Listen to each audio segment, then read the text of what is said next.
how would you define an addiction to pornography? The first thing I'd say, yes, it is controversial as to whether we call looking repeatedly at pornography an addiction.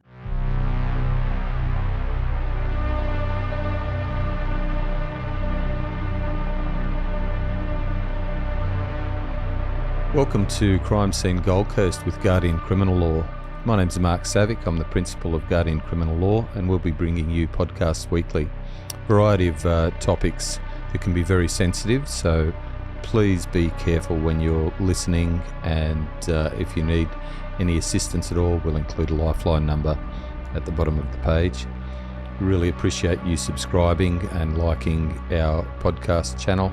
You can listen to us across most social media platforms, Spotify, YouTube, TikTok, and you'll find us there. We look forward to bringing you many episodes in the future. People's sexuality, which people are talking about this all the time. We've got the LGBTIQ plus. There's a variety of views and stances that are taken in this sort of space. So I think it's pretty well accepted that a person who's homosexual is attracted to the same sex is born with that's a sexual trait that they're born with, that develops during puberty, and it was predetermined, as you're speaking earlier. It's predetermined that they would be attracted to a same-sex partner. Yeah. And that starts in puberty to come to the fore and then be expressed in that attraction. I've also learnt through some cases that I've conducted that sometimes when that's emerging, your sexuality is emerging, and homosexuality may be emerging for you, that there's a tendency to experiment with other types of sexuality. So being heterosexual, for example, in those developmental years, because there could be some self-denial by the person thinking that if they had heterosexual sex, it'll flick a switch and they don't have to cope with so-called coming out. Does this attraction towards children, does that develop around those stages of puberty, start to reveal itself then as well? And if so, what sort of behavioural traits do we see amongst teenagers when those urges are coming to the fore? Look, I agree. Genetically, our sexuality is a given, almost determined. And of course, one could argue if it's a determined, then how can I be held responsible? Well, because and yes, pedophilia can fit that category as well. But there's still an element of choice, and we still learn as we grow up, and we learn to have empathy, and we learn that certain things are wrong, and we learn that certain things are inappropriate. But as we come to that pubescent stage, as you were developing it, and we start to become more aware of our sexual feelings, and in fact, whether you're gay or straight, you can have that orientation to both ways at that time, and you just might grow in a certain way past that, past puberty. But there are other factors that can determine our comfortableness with the opposite sex or the same sex. For example, we might have experiences where we are shy of the opposite sex and we just feel more comfortable with the same sex. And we also might just happen to have physical attractions and not be particularly attracted to the opposite sex. And for some males, they just have low sexual arousal. They don't have high testosterone, and they mightn't be particularly sexual at all, or their sexuality mightn't start to develop till their 20s, or they mightn't be particularly interested in it if they've got very low sexual urges. Of course, you can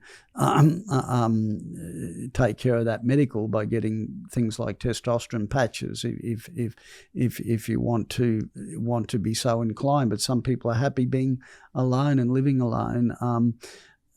So yes, so what you experience in your teenage years is very fundamental, and what you fantasize is very fundamental.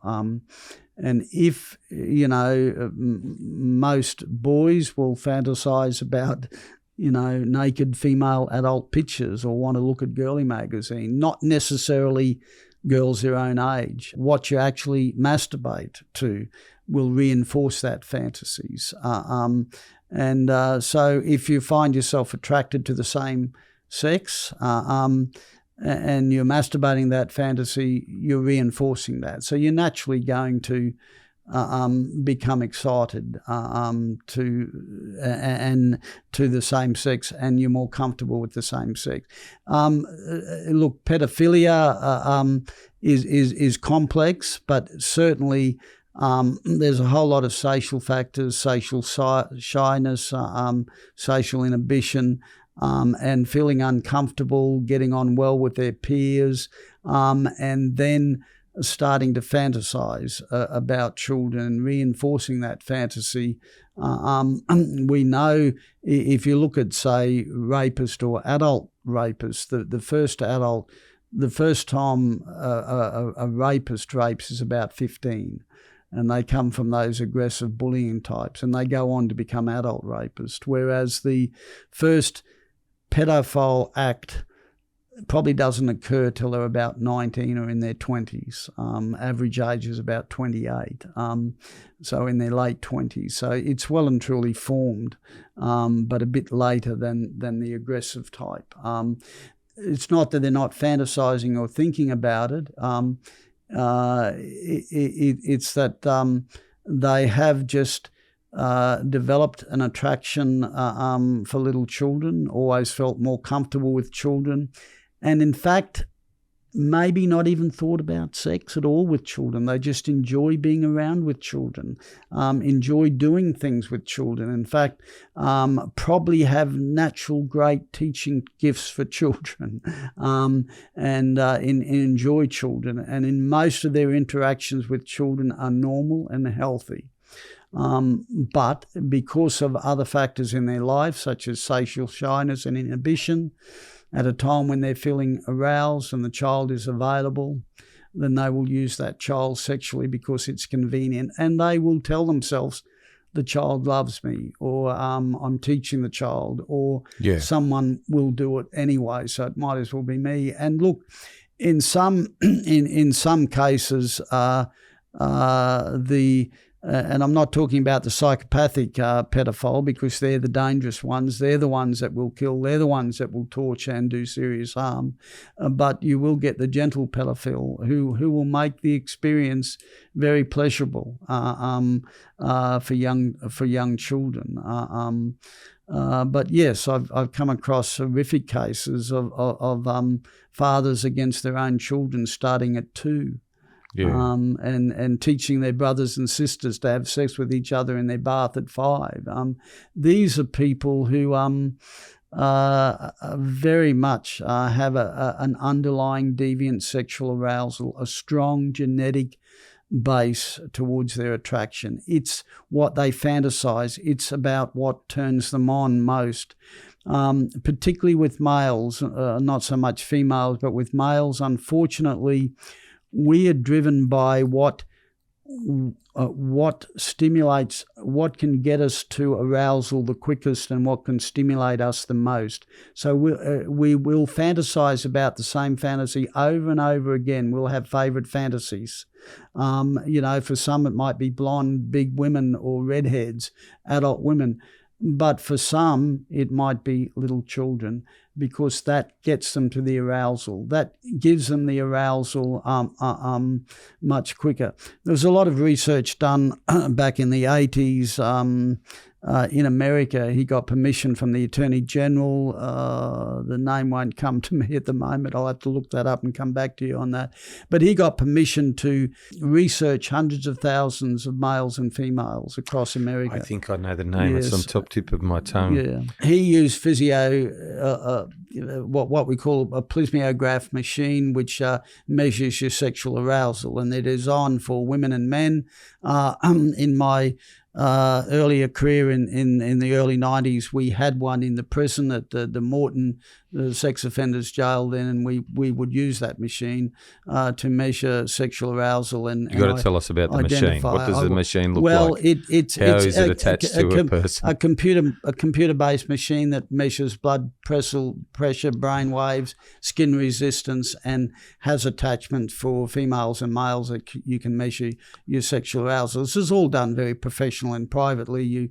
You teach the offender how to place it and on privately. He goes on and he does it in a private room, places it on, and then you might give him fantasies to think about, and you can measure his sexual arousal level to certain kind of stimuli, particularly deviant or pedophilia stimuli. And you can look up my work on this by Gavan Palk. I published it in 2004 called Habituation and Dishabituation of Deviant Sexual Arousal. We'll make sure we've got a link to that. Yeah, and we were in particular, we identified psychopaths on the hair psychopathic test, which I talked about earlier, and so I had to get a score of 30, and we were particularly looking at serial rapists, adult rapists, and serial child molesters, and we were trying to see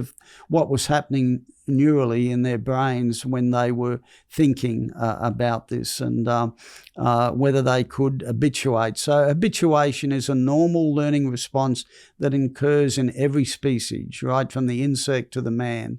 It's an innate survival mechanism that when you feel comfortable, you habituate. So, for example, a rabbit's in the field, he sees the farmer come along, his hair goes up and he runs away.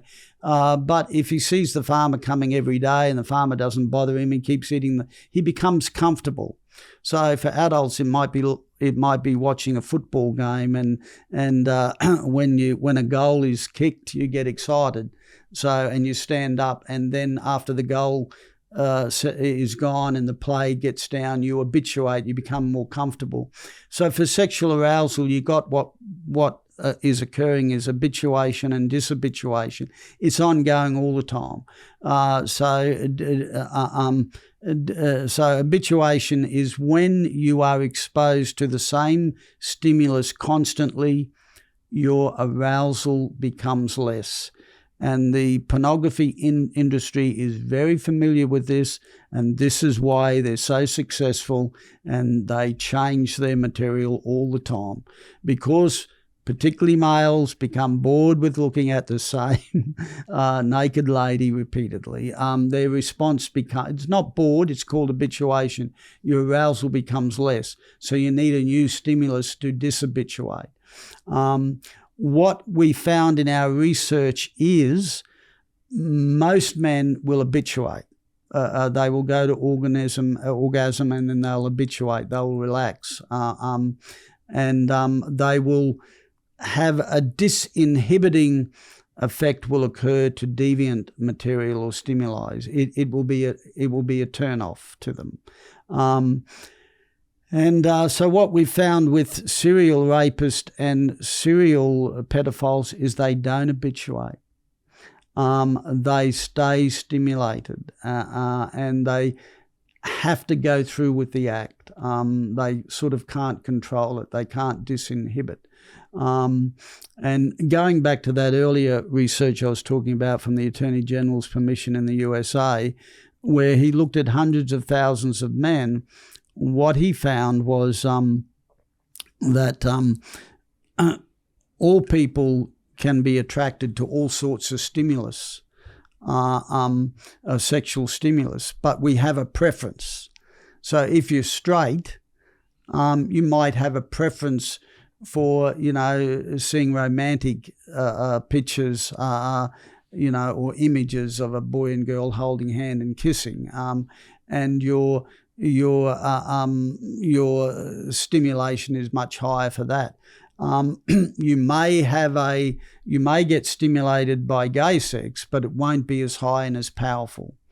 So we're always attracted to that which is going to be most stimulating for us. That will be our preference, that will guide us. And that's where we get that dichotomy of bisexuality. In a sense, one could argue that particularly males, not so much women, that males have all sorts of deviancies, but they have a higher preference for one, and so they stick to that preference. And we know, for example, is that violent rapists will be stimulated mostly by rape scenes, and pedophiles they'll be stimulated by straight scenes and normal sex scenes, but they'll be much more stimulated. Their erectile girth will be much stronger and more powerful to children. And the same with gay, same-attracted sex. Their sexual stimulation, both for females and males, will be much stronger for the same sex, even though they might be aroused by the opposite sex. It'll just be more powerful. So, yeah, it's going back to that neural basis, that genetic basis, which we were talking about, that can impact upon us. But it still comes down to a choice. It's not uncontrollable. It's not a mental disease in the sense that you can't control your desire to touch children. You might have the desires, you might have the fantasies, but you can control them. And even with treatment, and there are treatments available, you can reduce it and eliminate it and change the fantasy. And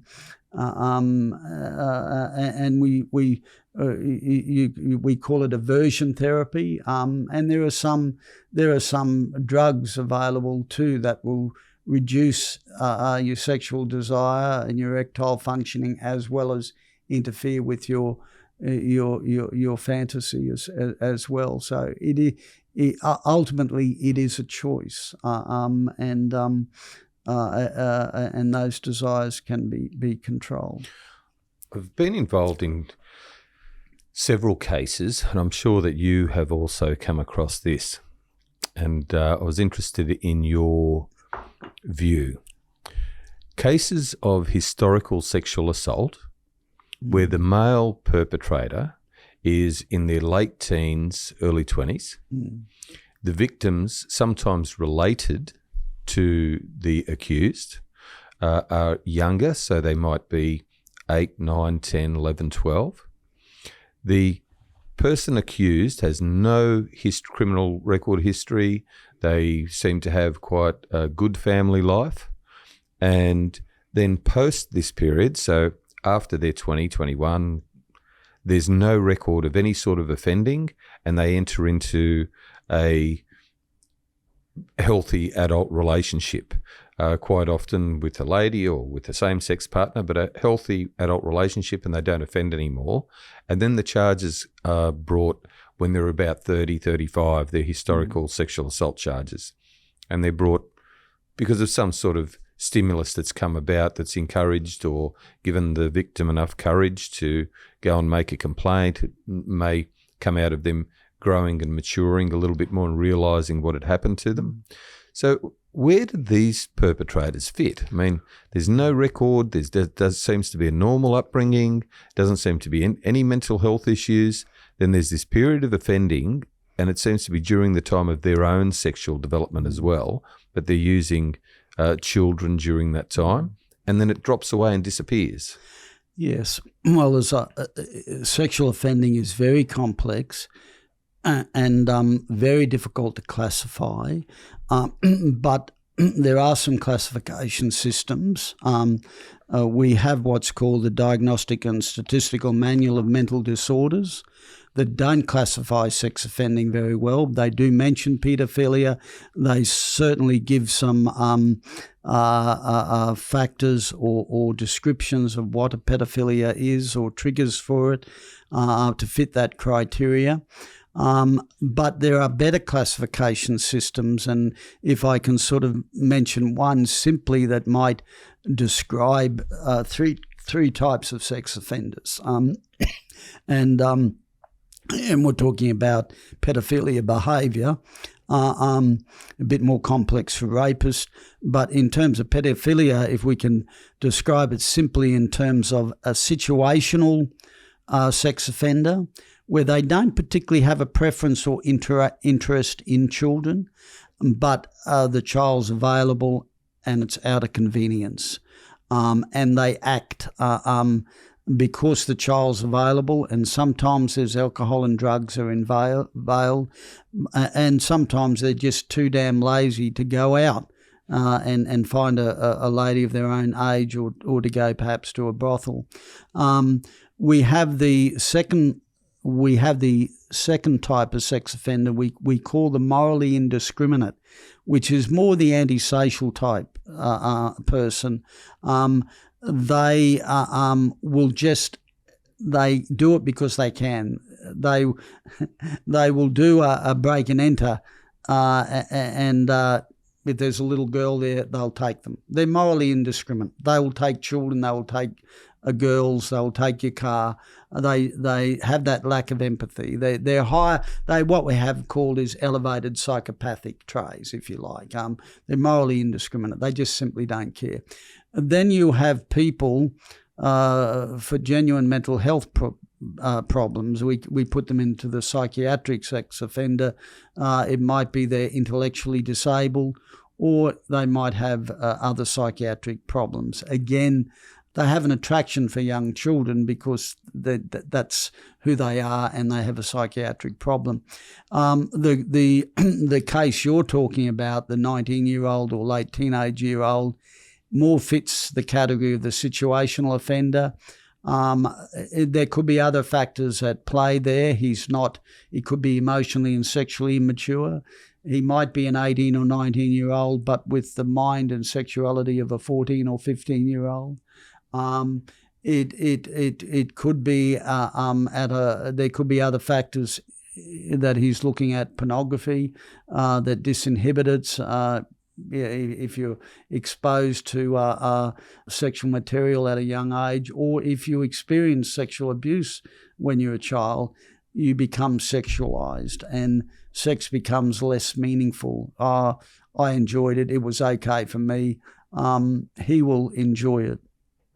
I just like you, I've had cases where men coming back from the war commit sexual offences against their niece or even their own daughters. They're not pedophiles. They're not attracted to to children, but they're drinking. They're suffering post-traumatic stress.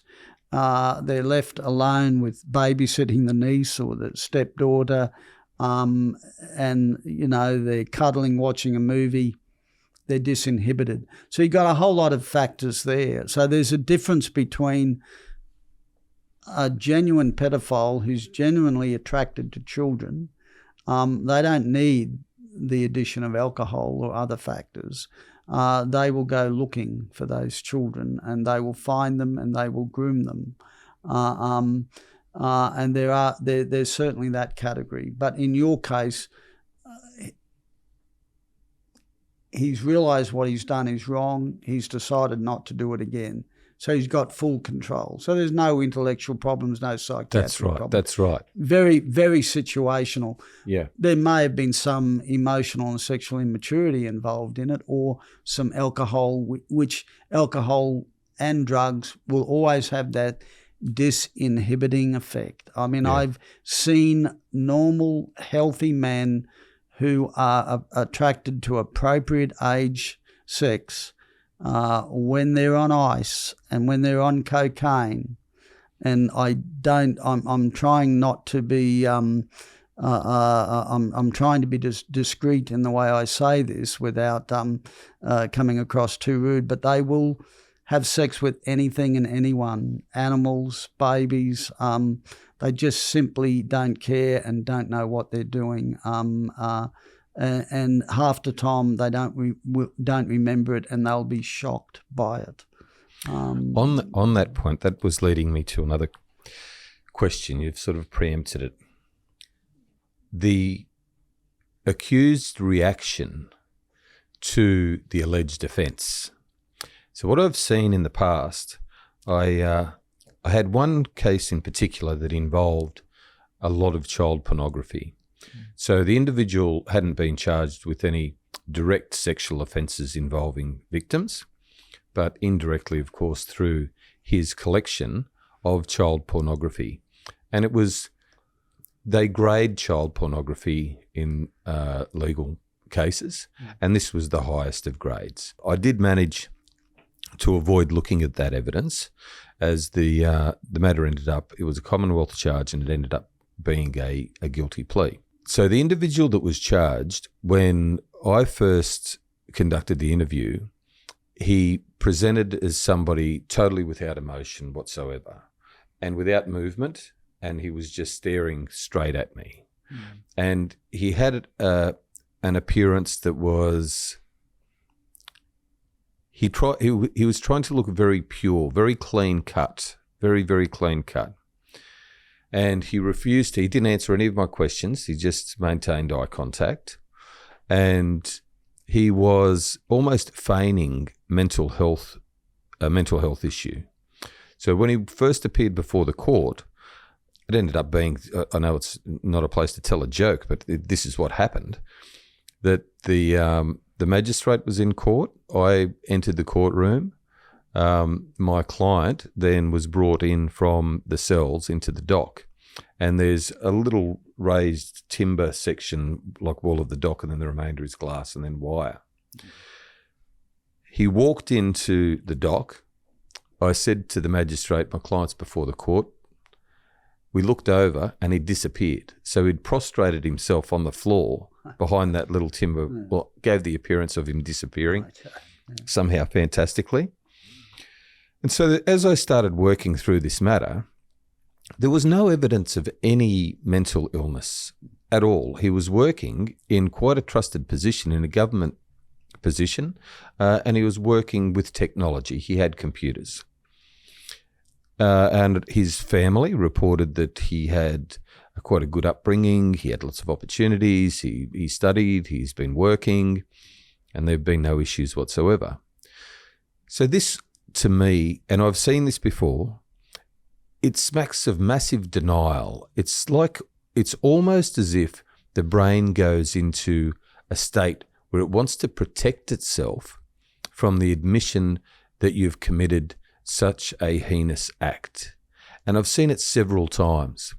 And during the course of dealing with the client, taking them through a certain journey, explaining things to them, quite often providing them with a way of explaining their behaviour through the assistance of psychologists and psychiatrists, that they can sometimes come to accept that they've done a bad thing, but there's a pathway for them forward, and they don't have to be a bad person, that they've done something bad. And so they come out of this, what appears to be mental health illness state. Have you seen that yourself? And I'm sure there's some sort of explanation for this, because I've seen it on several occasions with particularly heinous crimes. In this instance, you're talking about child pornography, yes, or child exploitation material, which is what the exactly. Criminal Code talks about, yes. Which is an interesting field in itself. I have treated men who have been senior officers in the Army and other services who look at this material, and retired men from the services as well. Public servants, in your case, are high profile. I've had medical professionals. Services, yeah. Medical professional, doctors. And yes, some will say, they often will say, I came across it accidentally. I'm not sure how you do that. I actually can answer that. You can. I can answer that to some extent. And I'll answer it in this way, in that I have, through the course of my professional career, I've had to look at certain sites because claims were made by individuals with regard to coming across pornography accidentally. And there are pornographic sites where if you enter a search term, and the search term, I don't know, it could be large breasts in the search term. and then it'll provide a range of photographs that you can click on to play a video of a lady with large breasts. And in amongst all of those photographs, quite often, to my surprise, is an image of somebody that looks like they're underage. Whether they are or not, I don't know. But in my view, the person looks like they're under 18, well under 18. So that material can present itself. And I have never gone down that rabbit hole of searching, like opening that No, you image haven't and then clicked another. into it, Mark. No, that's the no. issue. It's they click into it. Yes, but it does present itself. Like I was very doubtful of that when I first started doing these cases. And I was very doubtful of it. They go, I was looking at such and such a site and it just came up and I clicked it, and then before you know it. Yeah. But yeah, that's the point. And the point is what you're making. There's a choice. The point I'm making is that's right. It's not an accident. It is possible, I agree, to come across it accidentally, but it's in a fingerprint size and you think, oh, that's a bit dodgy. I'll have a look out of curiosity. But when you have a look at it, a normal person will say, oh, God, that's disgusting. Yeah. I'm not going to go back there again. That's Yeah. just totally off. Yes, But yes, exactly. The person who's attracted to that kind of material, to children performing sex acts on men or women or adult women, young boys, underage girls, look at it again and again and again. It's not a one-off. That's right. So therefore, it's quite a serious problem. You can't say you're not getting aroused to it. And in some cases, they masturbate to it, they enjoy it, and they're having a beer while they're doing it or a bong while they're doing it. And it becomes a habit and a pattern. I will accept that in some cases it can be very brief, over a few days or weeks, and they just decide, no, that's not appropriate. You certainly see that among some of the professional people that I've come across, medical people, doctors usually, who will look at it for a brief period and then say, it's too late, they've got caught because they've looked at it again and again, and it's drawn their attention to Interpol, who's then contacted the relevant federal police in Australia, who's contacted Argus Task Force in Queensland. You get a knock on the door. So it has to be a repetitive behaviour to get to that level, at least enough to draw the attention. I might add that I've had barristers in that situation who they've been entrapped a bit, lonely, and etc. And some professionals who get entrapped by undercover policewomen posing as ladies interested in those sorts of things. And so that, yes, these people are not normally attracted to that material, but have other underlying issues of depression, particularly major depression and loneliness, and wanting to have a conversation with a normal adult. And they'll even go to the extent of lying. They'll say they've had a daughter and they've had sex with a daughter and they don't even have a daughter, or that their daughter's done certain things to them and they don't even have one. They're doing it, and that counts as child pornography because they're talking about it in text or on social pages, and it constitutes an offence. But their motive isn't, even though heinous and totally disgusting, their motive is major depression and loneliness, not pedophilia as such. But yes, in terms of people who look and look and look but don't have contact, no contact offences, they're voyeurist, and they are attracted to that material. Certainly active pedophiles would prefer the real thing, but they too look at this material. What the research doesn't quite know yet, and we need a lot more work in this field, is how do we take the voyeurist who has no contact offenders and identify which one of them are going to become an actual contact offender. And if we could do that, we might be able to set up some preventative type programs or get in early. But certainly that's the starting point, is that voyeuristic behaviour. In some cases, there's no alcohol and drug involved, but in a lot of cases, you've got, again, as I've talked about earlier, the disinfecting effects of substances. They might be looking at adult material. They're already aroused, and then somehow they've come across this child pornography. They're partially aroused and they find it curious. They may not be as powerfully aroused to adult, but they keep looking. Or alternatively, what happens with addiction to pornography, and I feel immensely sorry for any person who has an addiction, whether it's gambling, alcohol, drugs, or pornography, adult, or CEM. What does addiction to pornography look like?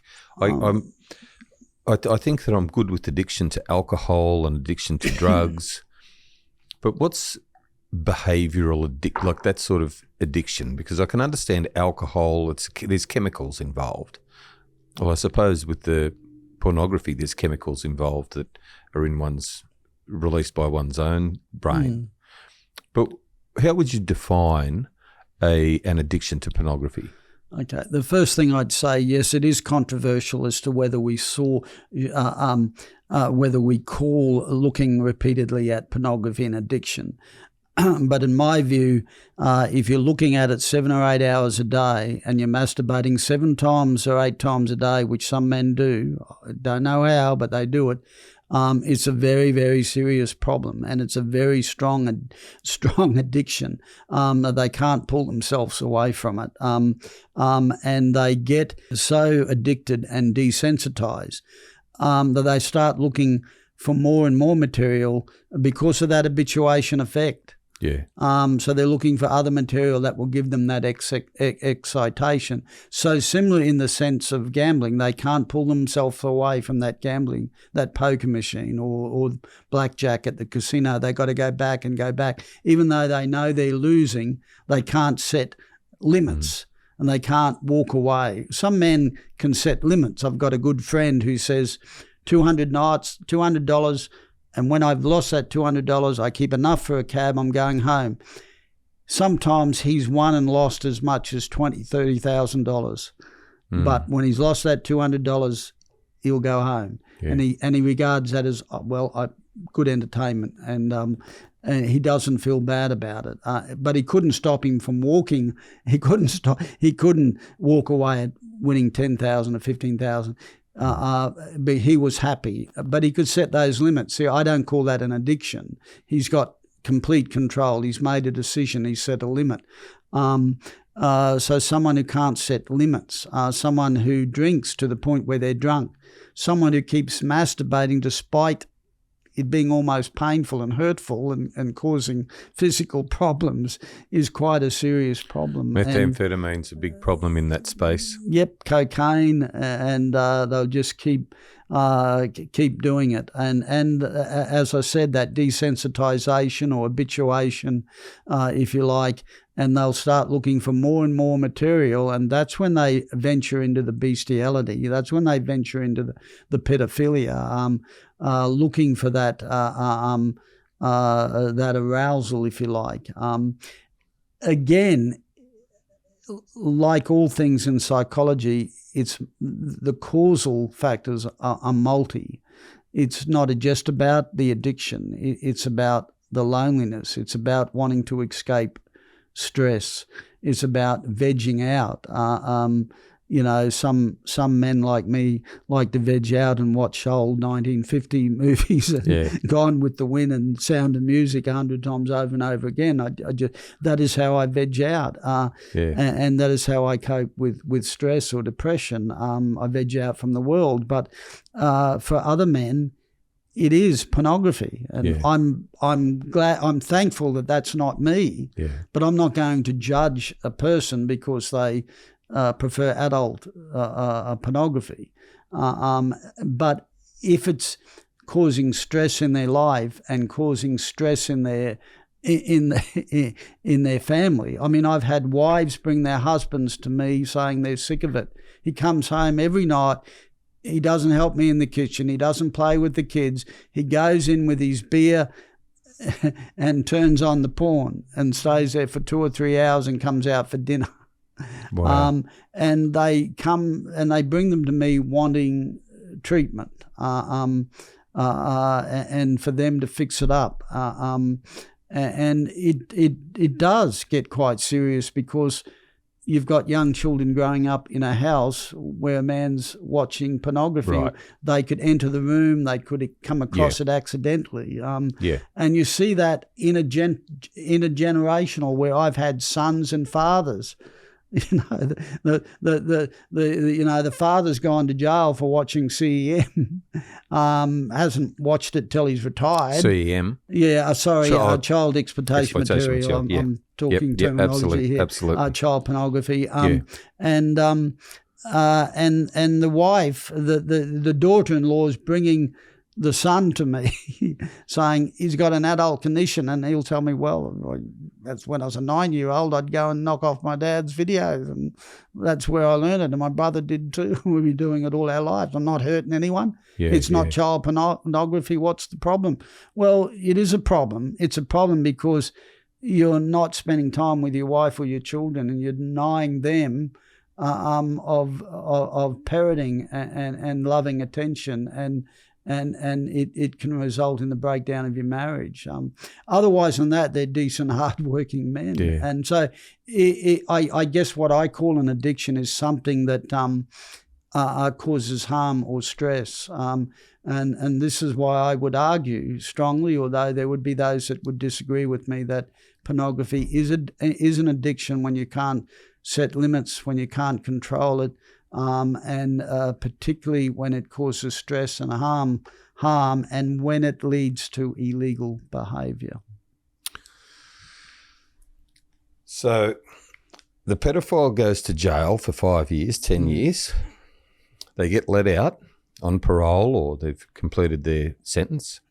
What's the best way for the community to deal with pedophiles coming back into the community? What's the best way to try to ensure that there's no repeat offending? Well, the research is very interesting in that. I might just deal with the worst types, the dangerous sex offenders, which sometimes have been subjected to indefinite sentencing laws, which have been regarded as controversial and often a waste of time, where they're subjected to 5 and 10, and some are still on 20 years orders, but the standard is a 5-year supervision order. So they're kept in past their sentence because they've been assessed by 2 psychiatrists as being an unacceptable risk to the community, and then eventually released on strict supervision conditions under the Dangerous Sex Offenders Act, where they're subject to attending a psychologist or psychiatrist for treatment. They're subject to strict reporting, and they're subject to a child sex registrar and visits from the police, and also sometimes a police psychologist accompany the police. How dangerous are these people really?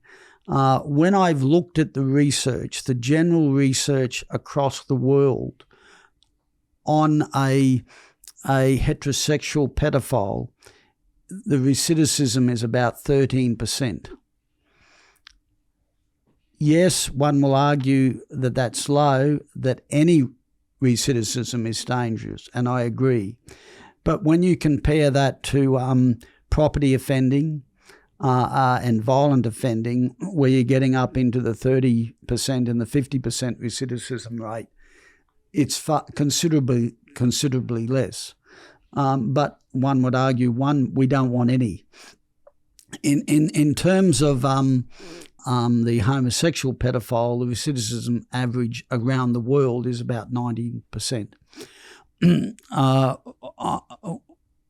myself and my PhD student looked at research. Rowlands is his name, and his research is published looking at the Queensland Dangerous Sex Offenders Act, and about 120 men placed on that. So he looked at that several years before and several years after, and he looked at recidivism rates and their progress on that orders.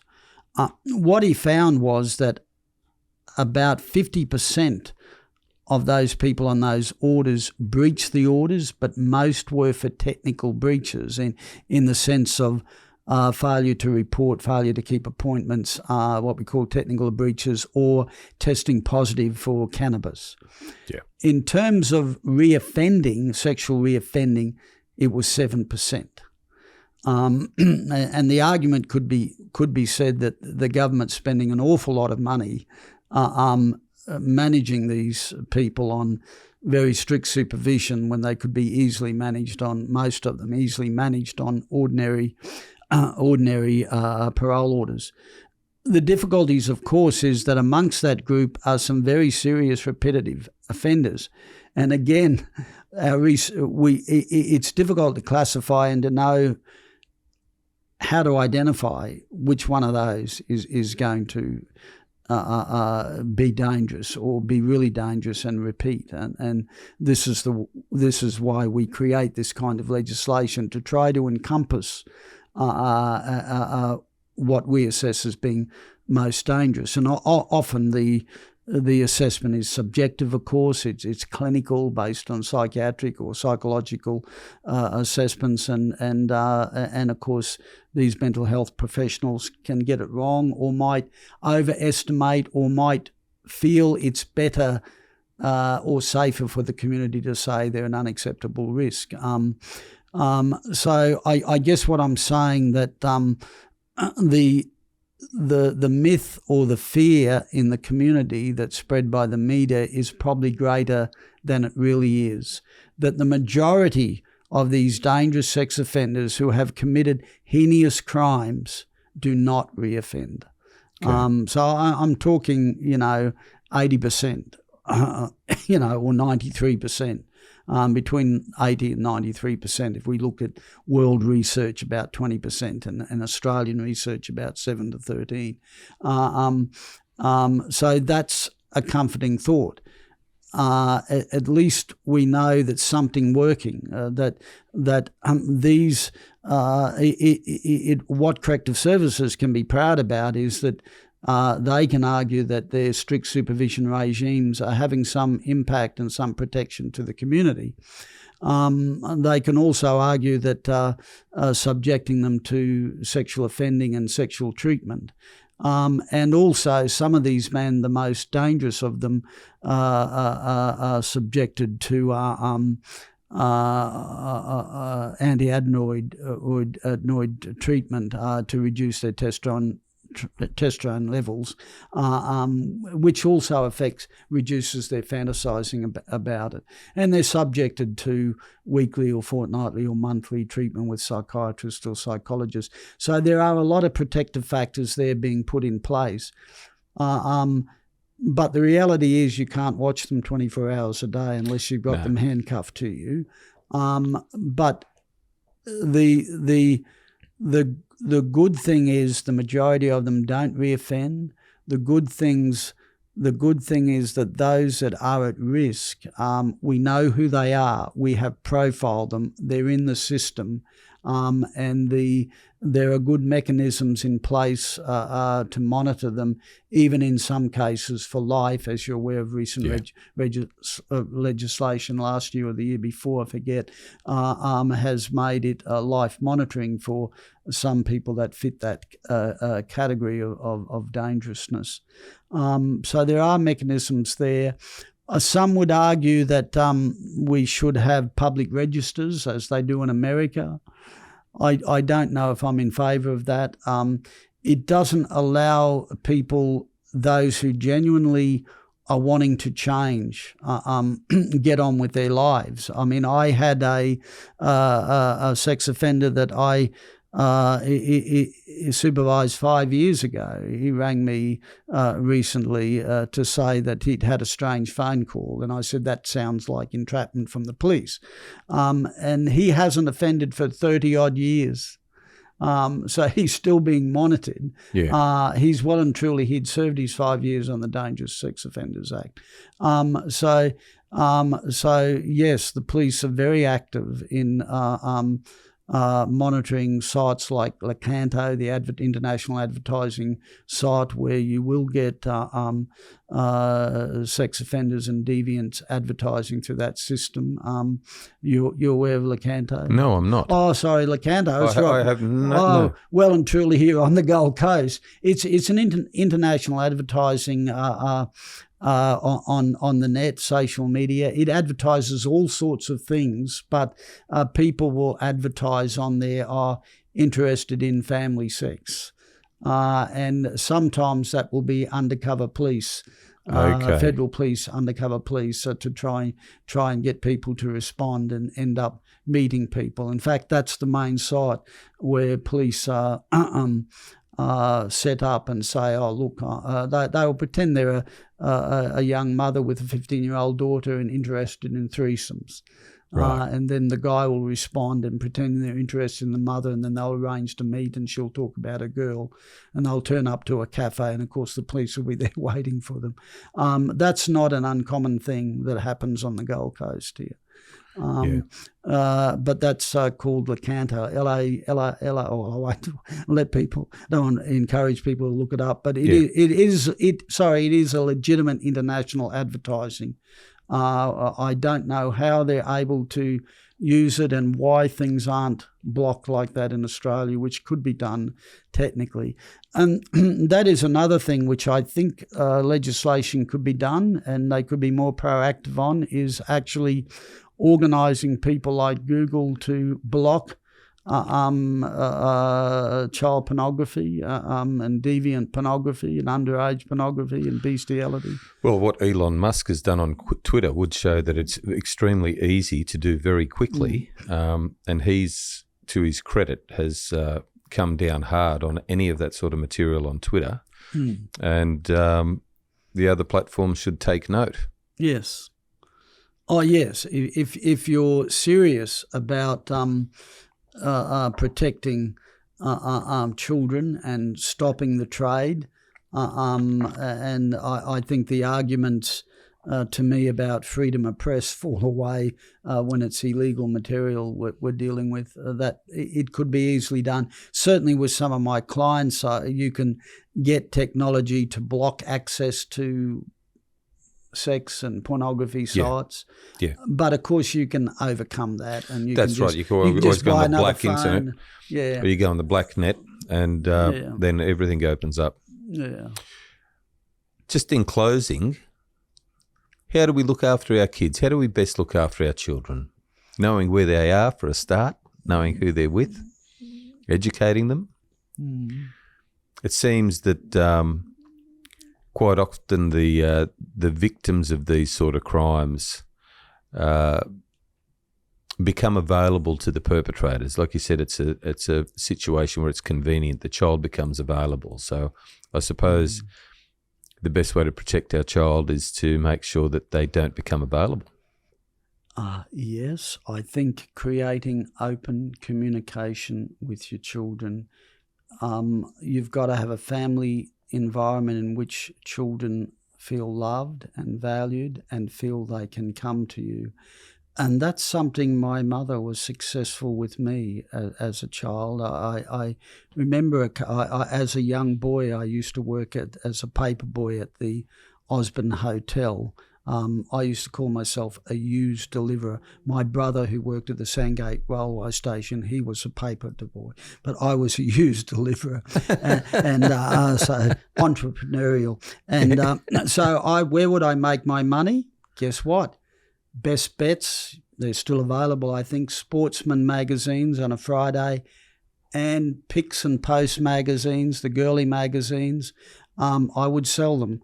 And even the barmaids would ask me to go down and drive down the hill to get their women's magazines, because you got a penny or a cent So if you sold something for 20 cents, like picks or pokes, as opposed to the paper at 4 cents or 5%, you made a lot more. And I remember, this is where I first heard about masturbation. I hadn't heard about it. I was only about 12. They used to have a sexy bar, if you like, and they would have only, girls with low cut and sometimes no breasts, but I was allowed in there to sell papers. But it didn't mean anything to me at that age. But I can remember the barmaids would come up and give me a hug. Oh, can you go down and buy me a woman's magazine? And I would do that. And I was thinking of the money. And I can remember one of the barmen said to me, he'd say, "Oh, she's got great lugs." What are you talking about, lugs? What a lug? And he would explain, and then he'd say, "Do you know about masturbation?" He'd say, "Oh, you want to grab one of those magazines and go into the toilet." Had no idea what he was talking about. And but that's when you started to learn about other things. And the other thing that drunken men used to do, they would try to grab hold of my genitals. But I would just push it away and say, "Pee off," because my mother had talked to me and warned me about all these things, and I would have those conversations with Mum, and it made me alert, even though I wasn't sexual or wasn't interested in sexual things at all at that age. I was a bit of a late bloomer, but because of that conversation, I became aware that there were dangerous men who would take you away and do things to you. And my mother would share that with me. So having those conversations is very important. So awareness and information and knowledge is very powerful. But you're right. We can't smother our children. We can't be overprotective. We have to help them become resilient and be skilled, and we have to learn them to say no. And the pedophile will only target the very vulnerable person, the young child, the young boy or the young girl that's not likely to tell. The one that looks not to have many friends, the one that looks a bit lonely and vulnerable. And they're often children, unfortunately, who are from dysfunctional families and become targeted to savvy men who will target these vulnerable women and be babysits and befriend them and even have a relationship with them so they can have access to their children.